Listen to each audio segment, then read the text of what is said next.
Right, everyone, welcome back to another episode of What the Devil. Today I am joined by DJ and Nick, and we're going to get right back into Manchester United. Just in the wave, United are coming back. Yep. Back from the international break, back to domestic football, back to unfortunate real life as a United fan. Yeah. And there's the international break, I thought, for the first half of it was so boring. There was nothing. And it was kind of just like, oh, will Ten Hag get sacked? Will he not? And he wasn't sacked. And I think part of us hoped he would be, and then realistically he wasn't going to be. And then in the last couple of days, everything's kind of exploded because you had the whole Ineos or Alex Ferguson thing. Tuchel is now the new manager of Manchester United.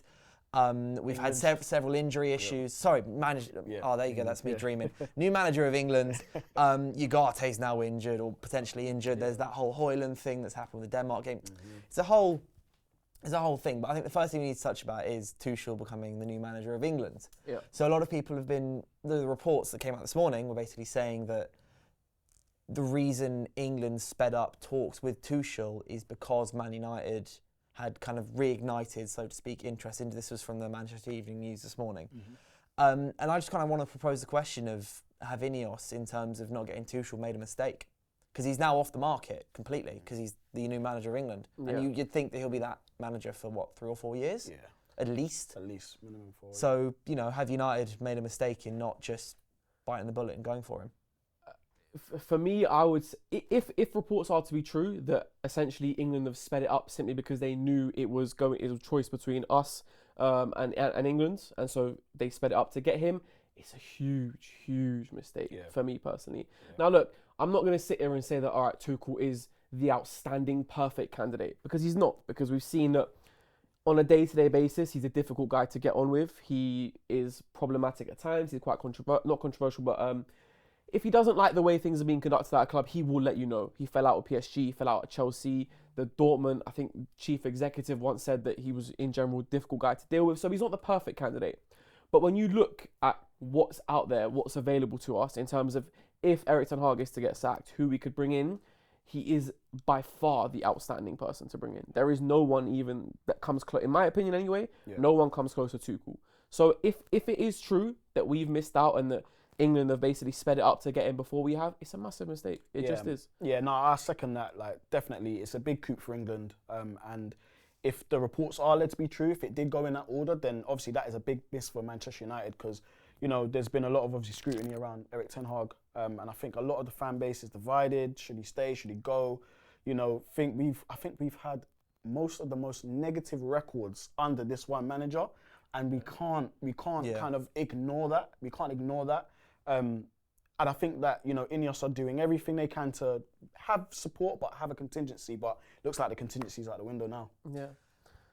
The one thing I'd say about this Tuchel appointment, though, is that this is me trying to look on the bright side, is that now there's that Tuchel is not available unless something goes horribly wrong with England, which I doubt, because he's a great manager. Yeah. That is actually, side point from this, what an appointment for England. This is an incredible... There's people saying, it's not an English manager. Doesn't matter. Okay, what's the alternative? Graham Potter.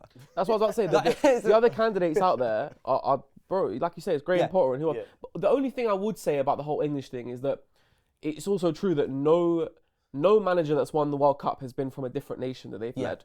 So that's also true. And even if you look at recent history, look at Didier Deschamps, Scaloni, Luis de la Fuente, they've represented the nations they're from. But for me, it doesn't matter. Also, it's Thomas Tuchel, bro. I would say that the calibre of manager, foreign manager versus English manager, is so much higher as well. No English manager has ever won the Premier League, I believe. No. English managers aren't... Yeah, you want an English manager, you got Gareth Southgate. Yeah. If you want to get rid of him, get another English manager, you got Graham Potter. Yeah. Or you can get Thomas Tuchel. And also, at the 2026 World Cup, when it rolls around, you're going to look at the list of managers, and Tuchel will be by far the outstanding manager. He will be probably the one only world-class manager. Yeah, that 26 World Cup suddenly looked very tasty for England. Tommy Tuchel is going to do his thing. He'll do his thing with England. And I've always said I think England have one of the best pool of players out of a lot of the other nations, in my opinion. And I just think that with that type of manager coming in, as you said, he can be a bit controversial. Yeah. He has a bit of that thing about him, kind of like similar to Mourinho, where if they're unhappy, they're gonna let you know. Yeah, they might ruffle some feathers, but I think that type of approach with some of the younger English players, I think could be a good thing for them. I think it could really push them to the next level, And also with that as well, it could work better for him in a national style environment, because you only come into it every few months. You're not there all the time. Less stressful. Yeah. You don't have to worry about transfers, because a lot of times he was falling out with the board over transfers of who's coming in, who's going out. You can't change. You can't change that. You've got the squad. So if you just say to Tuchel, this is your squad, work with it, deploy them the best you can, it might be perfect for it. Yeah. And I reckon Mason Mount's going to get another shot. Yeah, he at will. some point as well. If he gets over his injury issues, we'll get to see Mason Mount back. Cole Palmer dropped, Mason Mount in. You know what though? I reckon Tuchel's going to love Cole Palmer. Yeah. I feel like Cole Palmer's such like a Tuchel player, because he can play in any system, do whatever he wants. He just plays football. Like he'll be good no matter what he does. Yeah. But what I was going to say is that if Tuchel is now out the running for England manager, Man United manager, I'm getting my words really mixed up today, does that not give the chance for England to, United to, I'm all over the shop today. Does it got to give the chance for United to kind of look at other options? Because Tuchel is now not available, so kind of there's kind of a whole now world of other managers now that Tuchel can't be pointed at as one you should have got or whatever. Like say managers like Amorim, for example, who I was doing some research and reading some articles and stuff, and apparently he's statistically kind of like the best manager United can get, like to suit their position and their style right now. And just like, does that open the door for like more options to be considered? This is on the assumption that should Ten Hag not be able to get United back to where they should be by the end of the season.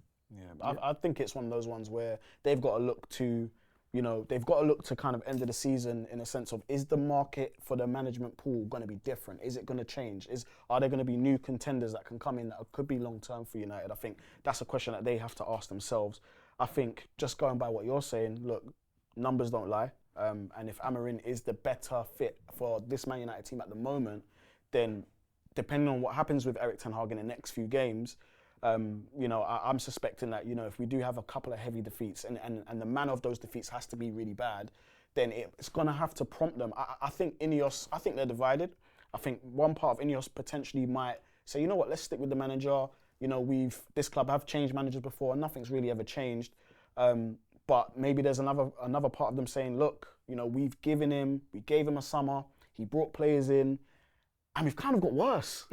Even though he's brought players in. So is that a player thing, or is that the manager? We have to put it at the manager's feet. We have to. So I think next couple of games is going to prompt them to do something. Now, is Amorim going to be the best fit? If that's what the data is saying, then I'm all for it. But again, they have to have an eye on kind of what happens after the season, what other managers are available that they may think could be part of that project long term. Yeah, I reckon the manager market will look quite different in the summer, because I think there are several managers out there right now who are, they're doing their thing at the clubs, that, like for example, like Sporting or like Inzaghi at Inter Milan and stuff.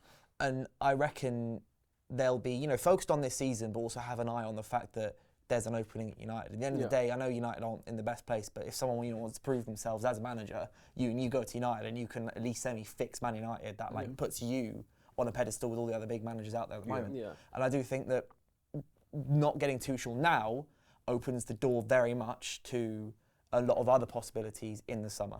Yeah, I think my concern with the whole Thomas Tuchel thing right now is that I don't know if Man United can afford to have another somewhat throwaway season. We're not in the Champions League again, which is huge commercial loss for us. We're talking about, new stadium. Omar Barada said, by 2028, Man United will be competing for the league again. You need money to back those things up. And so not being in the Champions League for 2 years in a row, that's difficult to take. So that's the side of me where I think we made a big mistake in letting Thomas Tuchel go.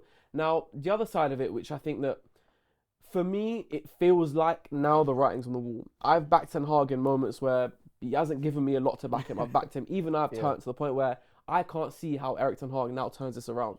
So, in my eyes, it's a matter of when. It will happen. So then when that's the case, you look at, like you said, the options there. Ruben Amorim, I'll throw Thomas Frank into that. Maybe Kieran McKenna, I doubt it though. He just signed a new contract. The list isn't that great. And the thing is for me is that you can be a fantastic coach. You can have, great tactical ideas. You can play good football as a team. But are you a manager at the elite level? Because when you come into the job at Man United, you will be scrutinised like nothing you've ever experienced before. The Man United job is by far the most scrutinised role in English football. By far. Nothing comes close. And so with those names mentioned, I don't doubt that they're great football minds and that they're great coaches, but will they be able to manage the egos? Will they be able to manage the press, the pressure of being the Man United manager? Yeah. And that for me is where I look at those names. I'm just not inspired by any of them too much. So then, if Thomas Tuchel isn't an option, I would then personally like to see, even though I think it's also a risk, which it could be another throwaway season, I would like to see maybe Van Nistelrooy take over until the summer. Yeah. See how he does.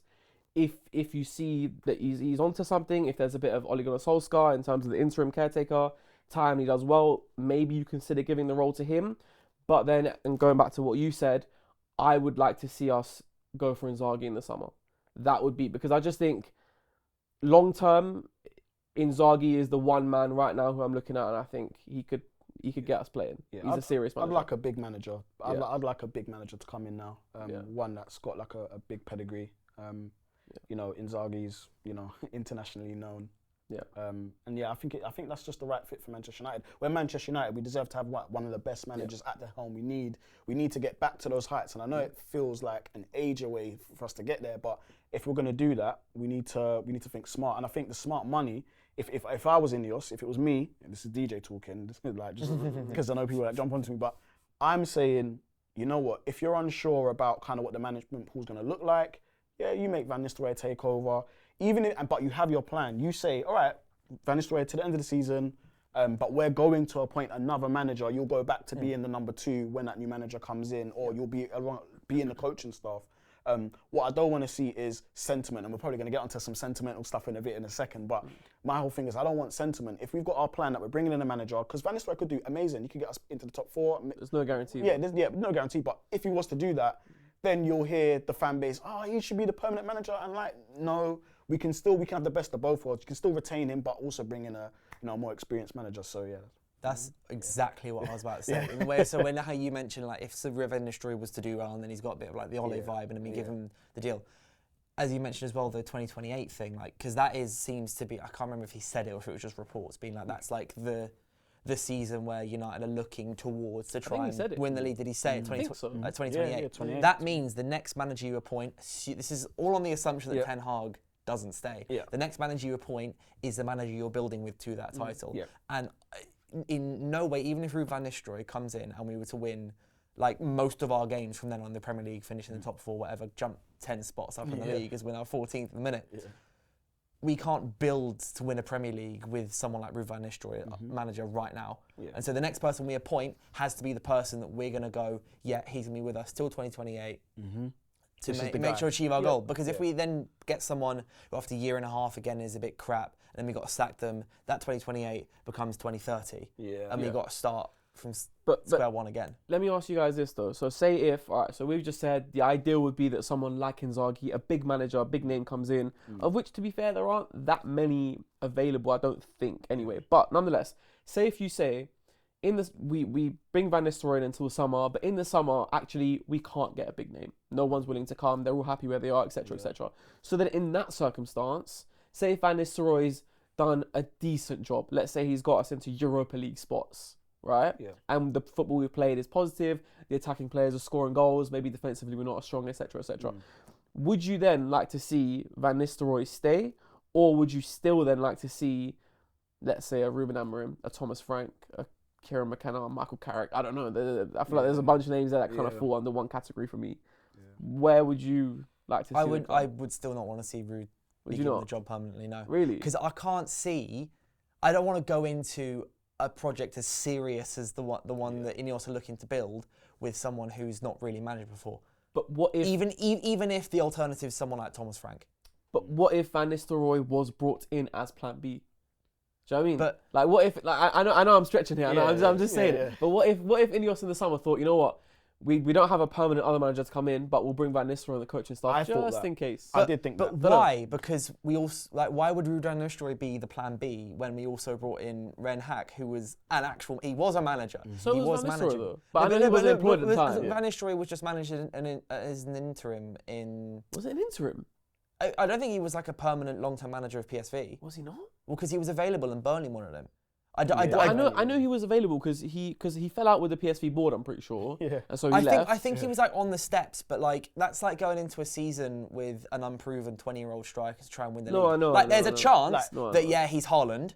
Yeah. Or whatever, but chances are he's not Erling Haaland. For me, the CV's got a match. As you said, exactly, it's the biggest job in it's the biggest job in English football, and if not football at this moment in time. Whatever manager goes into that hot seat and gets us to win the big prizes, their name's going to be etched in history forever because this has been such a long time where Manchester United have been underachieving, been shit, been crap. The guy that gets us there, and I think I always used to think managers looking at that Manchester United job, they might be like, nah, I'm staying away from that, but. Again, to have your name in lights, to be the guy after Sir Alex Ferguson, that is massive for your career, massive for your name. It seems like such a huge risk to suddenly give it to Ruud van Nistelrooy. But see, where I think I would rather give it to Ruud than the other names I've mentioned, which is that, and the reason why I say it is because I genuinely, right now, I put more importance on how can you manage the club than how can you coach the team. For me, I can imagine, like, Thomas Frank, I like him. I think he's a good coach, but I'm trying to imagine him like trying to control egos in the club, like Rashford, like Bruno, like Garnacho, etc., etc. And I'm struggling to see it. I'm trying to imagine Kieran McKenna doing it. I'm struggling to see it. Van Nistelrooy, at least about him, he's got a bit of a presence. Got the presence. Been there when the club was really good. And he knows the standards as well. Yeah, that's the only side of it where I'm thinking, like, maybe I would lean towards Van Nistelrooy. But Van Nistelrooy is the alpha. Yeah, he would be able to control them. Kind of. For me, when I see him and Ten Hag, like just in clips, and obviously I'm not in the dressing room, so I don't know. But when I do see them interacting with players, the players, in my opinion, and maybe I'm just looking at it kind of like a very singular lens, but Van Nistelrooy seems to have more of the presence. He seems to have more of the respect. He seems to have more of the, the players coming to talk to him. And when he's talking, they're listening. I've seen Ten Hag do it few seasons now where he's talking to players and they're just like looking around, or they look like they don't even have a clue what he's saying to them. So I get what you mean, but just on the topic of quickly of managing the egos at Manchester United, like it's been well documented that there's been problems in the dressing room. There's been these leaks for a few seasons now. And for me, I think dealing with those things is very subjective because I think Ten Hag, in my opinion, has done okay. I think he had so much big things to deal with. There was the Greenwood stuff, then there was the Anthony stuff that popped up, and then there's Ronaldo, and there were so many different things that popped up. Rashford was late one time, and all these other things. Like he's had to deal with so much, I think he's handled it well. Yeah. I think he's handled it like a manager should. But then you look around the fan base, and people are like, "Well, no, he shouldn't have handled it that way. Why has he done that? Why is he speaking out about Sancho?" So again, when we want a strong manager, people got to be careful what they wish for because he might upset some of our favourite players, and that's just what big managers do. They have to make those decisions. Yeah, very true. Yeah, I don't know. I think with Erik ten Hag, it's weird because like you said, I thought he got a lot of the decisions right in terms of we were all sort of advocating that he came in and he made the difficult decision. And he was harsh. Yeah. And the thing is that those decisions always feel right when we're playing well, when we're winning football games. The moment we stop winning football games, everything he does gets critiqued and it gets looked at in a negative light. Yeah. I think that ultimately, if Ten Hag gets sacked tomorrow, the history books will remember him a lot harsher than they should, because given the context, given the mess that he walked into, given the Ronaldo, the situation, the Maguire, the Sancho, the Anthony, which, all right, Anthony was a lot. Yeah, he keep going on. There was a lot. So many, The Anthony situation was somewhat on him because ultimately he signed him off to come to the club. But nonetheless, an FA Cup, a Carabao Cup, he's actually the first manager since Sir Alex Ferguson to win a trophy and finish in top 4 in the same season. No one else has done that. And he had the injuries as well. And he had the injuries. The last season, bro, the injury record last season was unlike anything I've ever seen. Yeah. So... yeah, I know what you mean. I think that it's, like I said, the history books will remember him a lot harsher than they should, but it's still just, I don't know how he turns this around. Yeah. I really, really don't. I don't see, the signs are bad. Yeah, that's my point. For me, there's always proof in the pudding, and he has been backed. Yeah. Because the argument was certain managers that were at United before wasn't really as backed as they should have been. Yeah. Obviously, Ineos have come, taken control, and they made it, well, I don't think they made it clear, but they made it clear to the public that we're backing this manager. Cool, even though they were trying to have and they still are backing the manager. And they're still backing him. Still there. And they backed him in the window. They got him what he needed for especially around all that, the financial fair play and the horrible deals that we've given to certain players. Like we managed to, scrimp and scrape and take $1 million off here and get players in. And it's just about, all right, you're the artist, we've given you the easel, we've given you the tools, what can you produce? And he just hasn't produced anything. And I think that's just going to go against him in the long run. Yeah, it probably will. Another decision that's kind of caused a lot of controversy in the last 24 hours is we're going to touch on this quickly, is the Sir Alex Ferguson contract thing. So a lot of people have been mentioning that it's not a good look for Ineos to, as far as Sky Sports are concerned, fire Sir Alex Ferguson. Not fire. So it's not firing. So it's just like the rundown of what's happened is Sir Alex Ferguson has been paid $2.16 million a year, every year since 2014, so the year after he retired, to be a global ambassador for the club. And I perfectly understand that is because we feel he needs to be given, rewarded, so to speak, for the fact that he built United now to where it is today, compared to when he took over, when it was a complete shit show. And then it took him years, like win the first trophy, first FA Cup, and then suddenly Champions League final, winning the Champions League 1999, treble. We are who we are. Then just suddenly Premier League, some of the great, managing and creating some of the greatest players England and the world has ever seen. Yeah. And yes, fair enough, he is being paid for his dues. But at the same time now, he doesn't need to continue being paid. And I perfectly understand the decision that Sir Jim Ratcliffe has made, and I think it's the right one. I wasn't aware just how much money he was on. He's got about 13 million since 2014. And he's not done anything since 2014 in the way of he retired. Yeah. He's been kind of chilling, he's been doing some things here and there, he's been doing some stuff with Adidas, and he still owns I think racehorses and everything as well. And I think the reaction from some people using this as a stick to beat Ineos with is ridiculous. Yeah. It's ridiculous. We need to save money. We have so much debt as a club. We as fans have been crying out for someone to sort out our finances and sort out our debt for the last 10, 15 years after the Glazers dumped it all on us. That's what they're doing. And you have to make these sort of decisions. You can't keep paying people millions and also get rid of your debt. You have to do one or the other. And Ineos are doing the thing that's best for the club. And so Alex Ferguson will still be at the games. He's still the most loved man at United, and he will always be probably one of the most loved people at the club. Yeah. But we don't need to keep paying him £2 million a year to do it. Yeah. I think for me, personally, I don't mind that he was being paid. I just think that obviously for everything that he did and sort of us being the commercial dynasty that we are, comes down to him. We make £600-700 million a year because of him. So if you give 2 of that to him, I don't mind that. And of course, he still had some responsibilities. Like, for example, when Bellingham came to see the training ground, he was sort of brought in to sort of try wow Bellingham. He still had some roles to play. So I didn't mind him getting paid $2 million a year. One thing that I do think is interesting, right, is so when the Super League thing came around, the moment Sir Alex Ferguson came out and said, I can't believe Man United are even involved in this, bang, we dropped out of it. It was done, right? Because that's the power he still holds. Yeah. I wonder if the Glazers were thinking, we know we're running this club to the floor right now. We're not doing a great job. Yeah. If Sir Alex Ferguson comes out and says anything against us, that's huge. That will shift the fan. I mean, they already hate us, but his word is great. We'll pay him $2 million. We'll keep him on the books, and therefore, realistically, he can't say anything in the public. Yeah. He has to keep it to himself. So I wonder if there was a bit of that, but. Going back to what you said, I just don't see it as an issue. It's just a nothing. It really isn't. It's not an issue at all. Ultimately, he's 82 now. Yeah. Like you say, he's got his racehorses. He's a busy man. And as well, it's not like they've emailed him and told him that, you've been sacked. Yeah. It's not going to be like that. They would have sat down, from what I hear as well, they sat down, they both agreed to it. There was no issues. He's still going to be at the games. He's still going to be involved. I don't see it as a big issue. Yeah, it's not a big issue for me. No. And, kind of Ineos and Sir Alex, it's kind of like, your girlfriend's father. Yeah, he's always going to be there. Yeah, he's always going to kind of tell you how your relationship should run. Yeah. But for me, he hasn't been involved in a club in just over a decade now. So for me, and we were speaking off air, just what has been his contributions in the last how many years? Because obviously, he's doing stuff behind the scenes. And listen, I love Sir Alex Ferguson. He gave me the greatest memories that I've ever had as a United supporter from when I was a kid. So, we all love him. We all love Uncle Alex, innit? Of course we do. But at the same time, we have to be realistic about the financials here. Ineos, their job is to come in and clean up all these little loose payments here and there, $1 million here, $3 million here, for whatever. Let's now stop that. We love Sir Alex Ferguson. As you said, he's still going to be part of the club. He's etched into the club dynasty and the history. It's not that big of a deal. And guess what? I think if we were winning titles still, people wouldn't care. Yeah.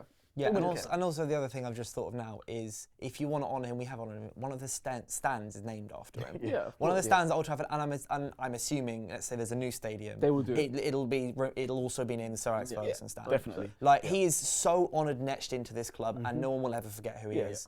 The only way I would have a problem with it is if Ineos went about it in a bad way, which I really don't imagine they would have. They would have sat down with him, talked to him about it, brought the idea up with him, and also as well, I'm pretty sure it will happen at the end of the season. Yeah, so it's not until the end of the season. So he's still getting the rest of the stuff. Still getting 2 million. And it was Sir Jim Ratcliffe as well. I think the nice touch went to see him personally, and sat down with him one-on-one and went, right, this is what we're going to do.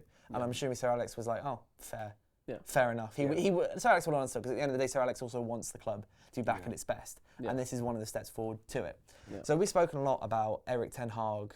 What happens if he goes? Yes. But we need to talk about the reality of what happens now that he's stayed. Yeah. So ten Hag has been given a further piece of backing by Ineos in the way of they didn't really apparently even consider sacking him over the summer. It was like kind of talk about team, what needs to change. Maybe it came up in the meeting, being like, oh, who's the alternatives, whatever. But at the end of the day, the reports that Romana said yesterday, that it was never really close to being sacked in this winter break.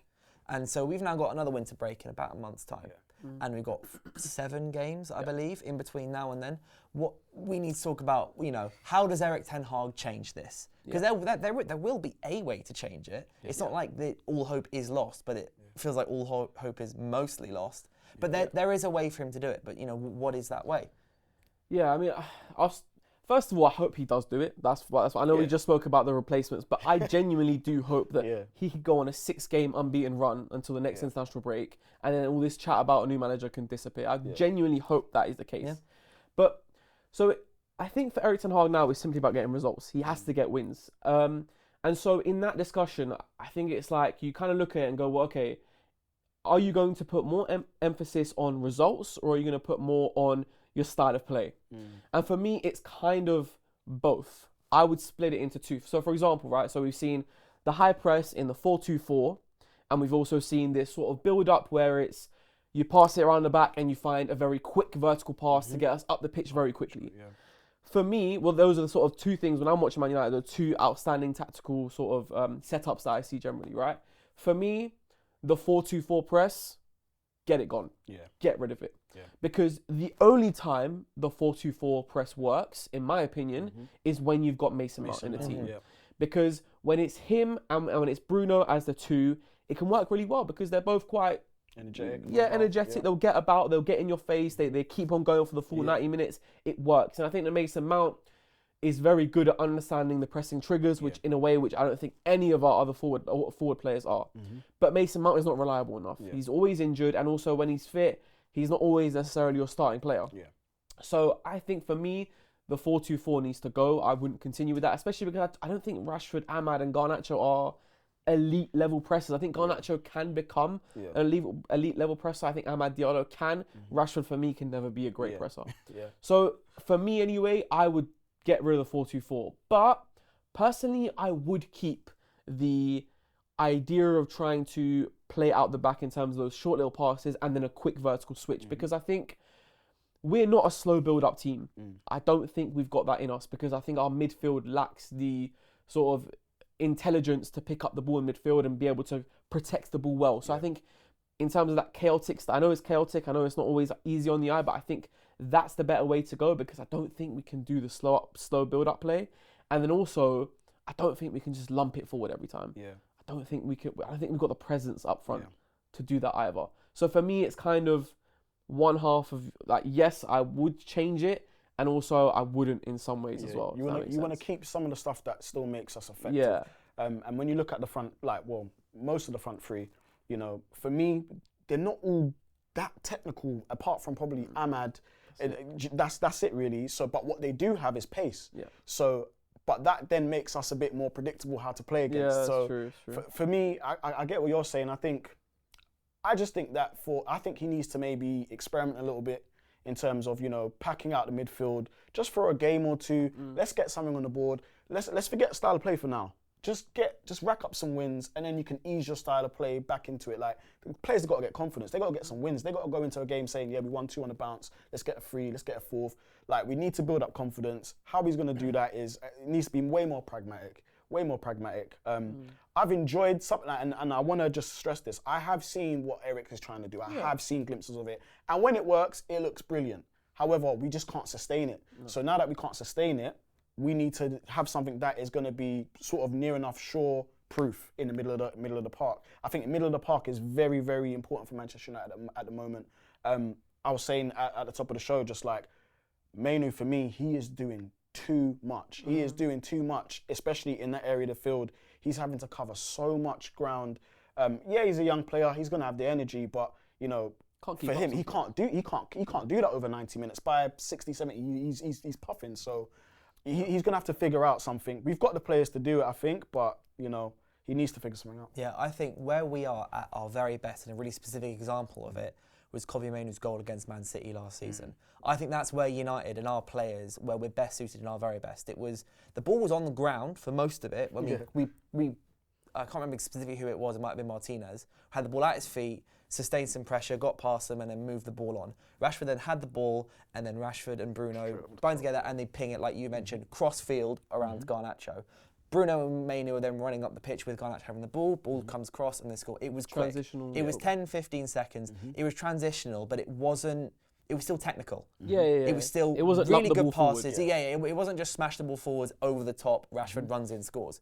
It was more technical than that, and you can play transitional football without it being like gung-ho, just everyone run forwards and smash the ball in the back of the net. And I think that's where we are at our best, and our players play their best football. And I think that's what we need to go back to. We saw it a fair amount of times in Ten Hag's first season.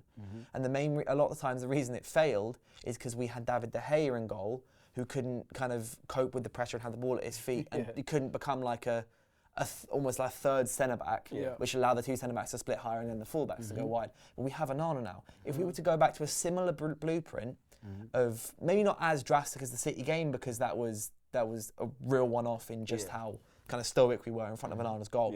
If we were to go back to something more in the blueprint of the first season, but use Onana in the way that Ten Hag wanted De Gea to play to start with, I think we will be all right, because I also think our squad's improved from that season to now. Like, we have Rasmus Højlund and Xerxes as striker options. They're good with the ball at their feet.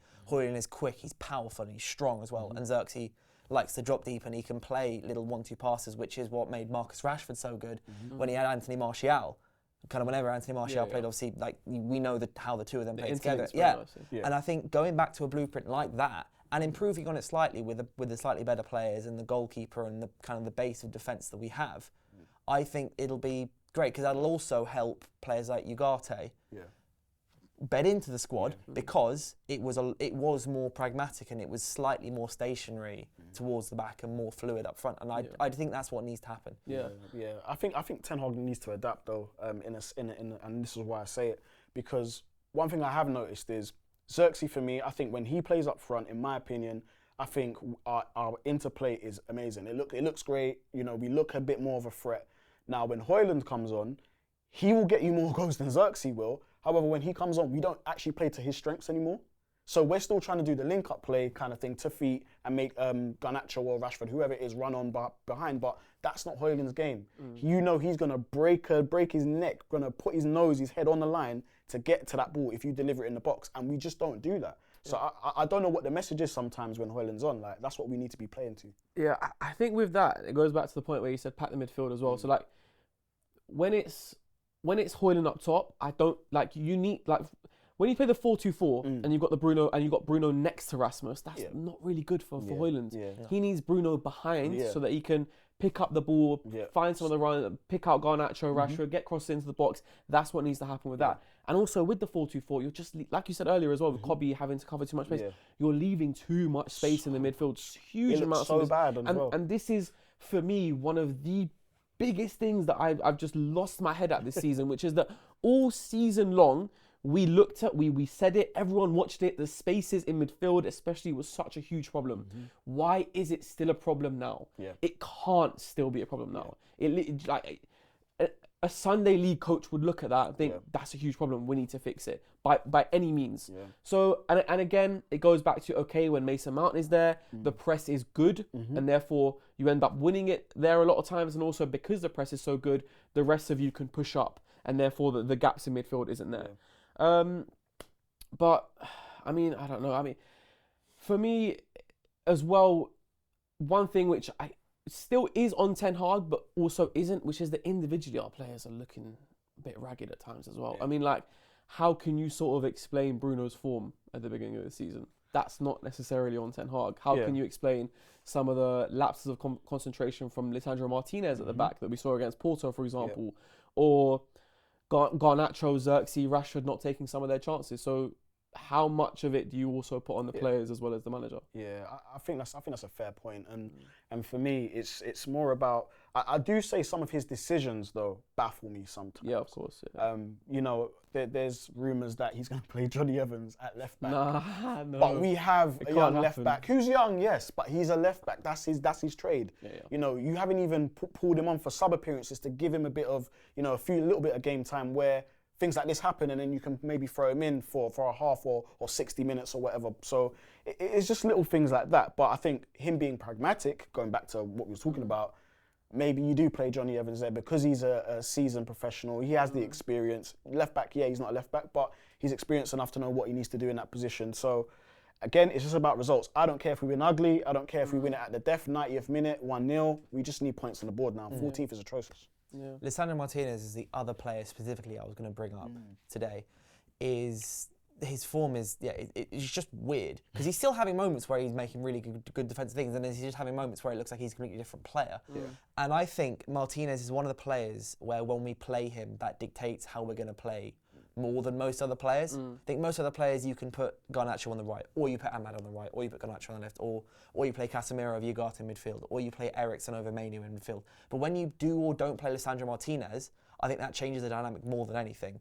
And the other thing I was going to propose is maybe just don't play him, don't start him while you potentially need results, because the style so far isn't necessarily working too well. And if you therefore don't play him, and let's say you play I know Johnny Evans studies everything, but let's say you play Johnny Evans because he was so good against Villa. Yeah. And Martinez didn't play against Villa. Harry Maguire, I know he started against Villa and he's injured now, but you still have De Ligt, who's, I think a lot of people say, similar-ish to Maguire, but maybe a bit better. If you were to play Johnny Evans and De Ligt as the back two, and then maybe you pull Martinez off to the left-back position, or you play Amas, or you play Collier, who's played there a little bit before. And then, like, the left-back situation is a whole different thing. But basically, if you don't play Lisandro Martinez at centre-back, you maybe get so much more security and make it more of a defence that defends rather than a defence that contributes to the attack. Yeah, I know what you mean. I think that if you accept that, all right, we're going to drop deeper and we're going to play a lower block like we did against Aston Villa, I take your point. I agree. In terms of, like, if you put Johnny Evans and De Ligt, that's quite a solid centre-back partnership. I think that obviously the problem that we have right now is that Lisandro will probably have to play either way because he'll probably have to cover left-back, realistically. But I do take a point in that he is such a unique profile of player because no one else is as aggressive as him in the challenge in terms of, you know, when there is a transitional defensive moment, he will be the guy to try step up and make the challenge. And that has actually been his downfall at times this season, because whereas in his first season, he was always there on time. He was either getting the ball or getting the man and making sure that transition doesn't progress. Now it's like he's making mistakes in doing that. Yeah, like against Porto is a perfect example of him stepping up, and you can see. Even against FC Twente, wasn't he? Yeah, same thing. Yeah, and I mean, I know everyone ran to the player and everyone missed him, but Lisandro was one of those players. And then also another point is that no one else can really pass out the back from the centre-back positions like Lisandro. And no one can. Very few. I think very few players in the league can do that. Yeah, he's an elite level passer. And you know what as well? Something I wanted to go back to as well, when you said about Onana sort of like playing as the left centre-back, right? Do you guys remember when we played Arsenal in Ten Hag's second season, the one where Garnacho scored the offside goal, and then Erik Ten Hag loves to refer back to that game? That game still like stands out to me in that it was for me anyway, in my mind, it was the one single game where actually we went, we're going to just bring Onana out. He's going to come out as basically, like you said before, a third centre-back. we will bop it about between the two centre backs and Onana. If you don't press us, that is your beef. Yeah, we're not gonna do anything. We will pass it around here for as long as we see fit, and when we see the opportunities to play it forward, we'll play it forward. And the thing is with that is that not only gives you an opportunity to make gaps in their attack and find spaces, but also it brings a level of control, because ultimately when you have the ball, they don't. Yeah, they don't. When you have the ball, they can't score, which ultimately is what Pep Guardiola does. He does it in a different way, the slow build up. But ultimately, it's the same thing. We're in possession. You can't hurt us. And I feel like, why is he? You've got Onana, one of the best, if not the best, with the ball at his feet. That final against Man City, Inter Milan final, he was phenomenal with the ball at his feet, and he's been phenomenal anyway. I just don't understand why we've stopped that. How many times have you seen Onana come out and make a brilliant? It doesn't happen. What it also does is it will help with plugging midfield gaps, because you have Dalot, right, who often comes inside. And Dalot will now be going back to right back, which is where he's at his best when he then comes into midfield. If you get Onana, let's say 5-10 yards out his own box, and then you have whoever the two centre-backs are spread slightly further wide, your full-backs are then slightly further forward, which means the midfielders can be slightly more inside. And so therefore the spaces are covered. It's a blueprint which is great. And you said the Arsenal game, it does stand out to me, and there was a point against Spurs as well. I think where he came back 40 yards out his own box, and then he comes and he's on the right side, he's on his right foot, and I think he almost assists Rashford. And it's like, because he can do that. And now as well, he's seen him become so much better, like on his goal line or within his own 6-yard box. He's making so many more saves. I think he's been one of our best players this season. Crystal Palace save of the month. Exactly. He's getting both of these now. He's getting both out in the box with the ball at his feet, and also when people are peppering his goal. Which is what, when we went from Onana to De Gea initially, and people were peppering our goal, and everyone was saying, well, if we had David De Gea, we would have beat Bayern away from home. But now Onana's doing the same thing. Maybe not as amazing as De Gea, but good enough, and he's also so good with his feet that you can use him in both scenarios. And that's what also baffles me so much, which is that, all right, so if you've got Onana, Martinez, De Ligt, like we've had at the beginning of this season, you got Mazraoui and Dalot. Those are 4 players. I'll take De Ligt not as much, but more or less 4 players who are very comfortable with the ball at their feet. Onana, who is very comfortable with the ball at his feet. Why are we not using it? It's driving me mad. I've said it before as well. It's true. It's driving me mad. I don't get it. It's personally. True. Maybe Ten Hag just don't want to get stung. One of our players get caught. I think Ericsson got caught a few weeks ago, didn't he? Yeah, that was it against 20. He got caught. So I think maybe the manager has probably got a bit of anxiety at the moment. He knows he's got to get points on the board, so maybe he just doesn't want to do anything too risky at the moment. And I wouldn't blame him. Biggest job in football, like his job hasn't been safe since he stepped into it. No, it hasn't been safe. But I would counter that by saying that actually using Onana when he's got the ball at his feet is one of the safer things. Because Onana can almost guarantee the fact that he's not going to lose the ball. So I'd say doing that, although some of you might get caught, if you use it in that way and able to squeeze the midfield more. Onana's also tracking back, he seems pretty fine as well, like he's pretty quick on his feet. And I see it as one of the safer decisions Ten Hag can make. And also, if you use Onana, that gives you a guarantee of 11 versus 10 in every build-up you have. No one can man mark you. Impossible, because you're not going to, unless their goalkeeper is pressing your striker, you literally can't man mark us. And Onana's brilliant with the ball at his feet. So maybe that's the key. Hopefully. Maybe after about 45 minutes of discussion, it's what he needs to do is use Onana better and higher up the field. Ten Hag, if you're listening, you heard it here first. Okay?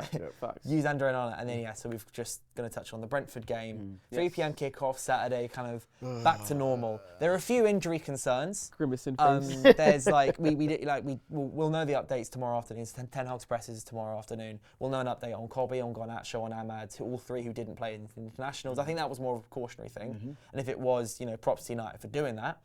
And then Ugarte, we don't know if he's going to play, but again, he's not flying back till tomorrow from South America anyway, so I don't think he would have played.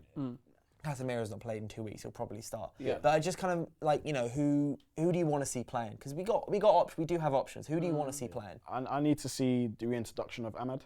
For me, Agree. I think when he's attacking, in my opinion, again, I think he's our best winger when he's attacking. I think he makes the better choices in the final third. I think he's a better assist merchant, literally in that position. He always makes the right decision. He retains possession a lot of the time. Hardly ever loses the ball. Hardly puts a foot wrong in that aspect. He can go quiet in some games where he just plays a bit more within himself, a bit more reserved, where he's literally just, if he can't take on the full back, he'll turn back, he'll keep possession, but he might do that all game and not really attack the defender, but he keeps the ball. Do you know what I mean? And I would rather have Ahmad. I do like Garnacho, but for me, I don't know if you guys agree, Garnacho for me isn't a starter still just yet, in my opinion. I still think he's an impact player, 60, 70 minutes when teams are tired, when the game's a bit stretched. That's where he does his best work, in my opinion. Rashford, hey, listen, I've had a lot to say about Marcus Rashford. But with that being said, I want to be supportive of him. I want to say I think once he gets one goal, he'll get two, he'll get three. And when he gets his confidence back, he literally looks like a completely different player. Yeah. So I'd like to see maybe that front three. I think Xerxes for me as well needs to be up there. So Ahmad, Xerxes, Rashford for me. Over Højlund? Yeah, for now, for me, yeah. I just think we play better. There's more of a connectivity there when Xerxes plays. And if we're gonna have Ahmad and we're gonna have Rashford, you know, they can run in behind and we look threatening when we do that. In the midfield, this is where it's a bit of a toss-up for me. We can't have the large gaps in the midfield anymore. I'm looking at Ugarte. I don't think he's anywhere near ready yet. So he's probably not going to play anyway, as you were saying. Going to have to go to Casemiro. We're going to have to go to maybe Casemiro. Yeah, we're going to have to go to Casemiro. Yeah. And it depends what Ten Hag's going for. Does he want mobility in there? Because if he wants mobility, then... You know, there's Toby Colliers of this world, which I'm not really mad at. I'm not mad at that. I like my midfielders to be mobile, that can get up and down the pitch. Maybe you have Collier come on for Mainu in the 60, 70 minute or whatever, if Mainu is going to play. But Mainu's my favourite player at the moment, so he'd have to be in the squad. Mazraoui out? Yeah. We have one fullback. Yeah. Oh, God, yeah. So I think it's going to be Diogo in it, right back. The Lit. I think he'll go with Martinez because that's his guy. And then he'll probably go with Evans left back and then Onana. Yeah. Bruno. I reckon Martinez will start at centre back, and I reckon it'll be Lindelof at left back. Lindelof. I think, or Lindelof will go right back and Dalot will stay at left back. But maybe start Johnny Evans. I don't know. I wouldn't be too mad because it's Brentford. Yeah. It's not a. I say, what's he touch wood? Not as a in like big game, so to speak. I wouldn't like the defence to be who the defence is. It'll be a variation of those five players we have, and I wouldn't be too mad at any combination of any of them. Even Johnny Evans, the left back, I wouldn't be too mad at it. Yeah. Midfield, I think go Casemiro, Mainu, and Bruno. Cool. And then I would say don't play Mainu against Fenerbahce away from home.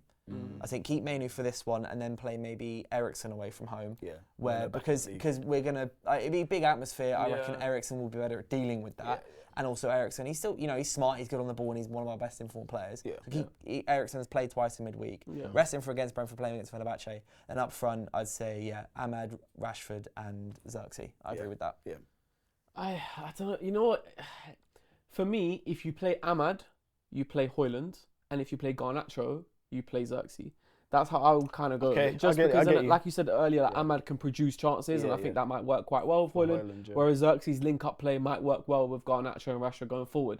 The midfield three, I think more or less picks itself, like you said, Kobe, Casemiro, and Bruno.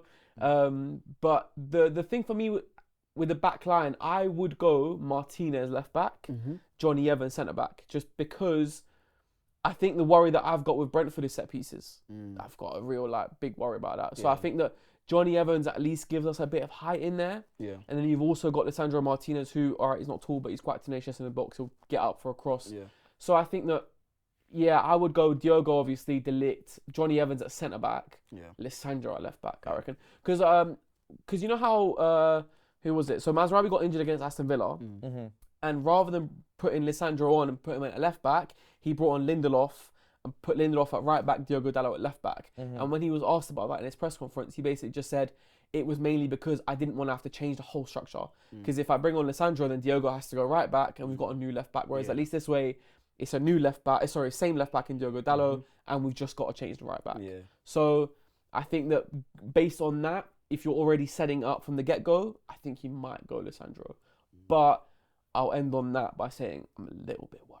Yeah. You know, because you know what as well, it will be so predictable. You see how Brentford have been scoring like in the first minute. It's so predictable they rock up to Old Trafford and score within 45 seconds. And Nothing surprises me anymore. It'll be down our left-hand side as well. Well, we haven't got a left back. It'll be Wissa 10 yards from goal. He's injured. Oh, is he injured? He's injured. But Mbuemo. Oh, okay. It'll be Mbuemo then. Yeah. But I might bring him in an FPL. But also as well, how worrying and almost telling would it be if like Thomas Frank rolls up to Old Trafford and just slaps it on? Yeah. I mean, we'll find out on Saturday, 3 p.m. kickoff. Thank you very much, Nick and DJ, for coming on. As always, appreciate it. We're gonna I'll quickly ask score predictions very quickly. 2-1 United. 2-1 United. Probably 1-1. I was gonna go 2-0 United. You think we'll keep a clean sheet? Yeah, actually, you know what? Yeah. Onana's leading clean sheets, man. Onana's saving us. I hear it. But yeah, thank you very much for tuning in and watching as we do every Wednesday, and we'll see you next week.